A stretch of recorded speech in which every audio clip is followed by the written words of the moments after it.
បន្ទាប់មកកម្មវិធីបន្ទាប់នឹងអាចមានមតិស្នេហ៍ស្នាពីគណៈអធិបតីមកពីកម្ពុជាបាទដែលជាតំណាងសហការមកពីក្រសួងការងារនិងបណ្ដុះបណ្ដាលវិជ្ជាជីវៈយ៉ាងឡើយជាកម្មវិធី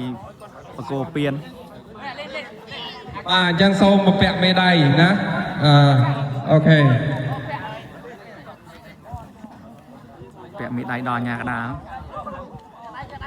តែដៃជូនក្រុមអាញាកដាលគឺបាទពួកគាត់នឹងហើយគឺជួយសម្របសម្រួលសម្រាប់ការលេងប្រកបដោយមិត្តភាពណា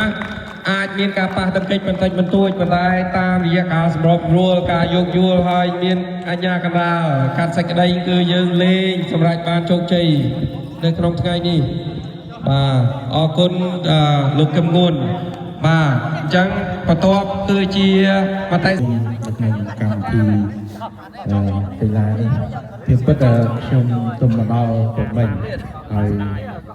ឬតាមមកសៀនគេមានកម្មវិធីនេះអញ្ចឹងក៏ឆ្លៀតស្អែកប្រជុំនៅកូរ៉េនៅសេអ៊ុលហ្នឹងក៏ជួយមក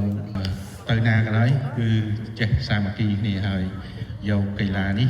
បង្ហាញទៅភាគីកូរ៉េថាយើងអាចបញ្ជូនមកកូរ៉េហើយចាំមើលស្នើសុំឲ្យគាត់មានជាពៀននៃ HRD សម្រាប់បងប្អូនពលករណាអញ្ចឹង6ដល់10ក្រុមវា4ពូលអញ្ចឹងអាចថាមួយឆ្នាំអីធ្វើម្ដងហើយយើងនឹងសហការជាមួយនឹងស្ថានទូតក៏ដូចក្រសួងការងារហើយជាឱកាសនេះក៏សូមបង្ហាញអត្តសញ្ញាណបង្ហាញពីការសាមគ្គីភាពហើយព្រឹត្តិការណ៍ថ្មី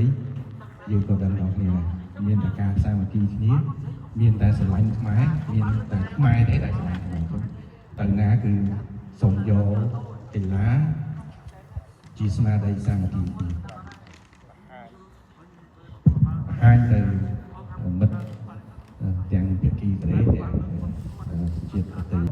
ហើយសំលុយពេលចប់អាណត្តិត្រឡប់ទៅវិញហើយ